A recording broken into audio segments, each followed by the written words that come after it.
if you're gonna pitch your own idea, pitch it with some passion, and like people like to be excited about things that someone else is excited about.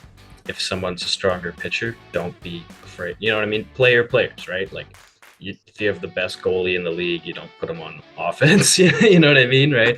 So don't be afraid to do that and keep the pitch simple. Like there's a lot of add-on features that we were like, oh, and it can do this and it can do that. And then when we were sort of going through our pitch prep and pitch refinement, people were like losing it, right? Because you're essentially, there's so much information in 6 minutes. So if you want to drive home your main idea, other things, maybe you throw them on the screen or mention them briefly, but it's better to have something that's simple and easy to understand that still gets your point across than to be like, look at all the things it could do, right? Because products will evolve over time. If people you're telling it to can't understand it, you're losing all of the value of the pitch, right?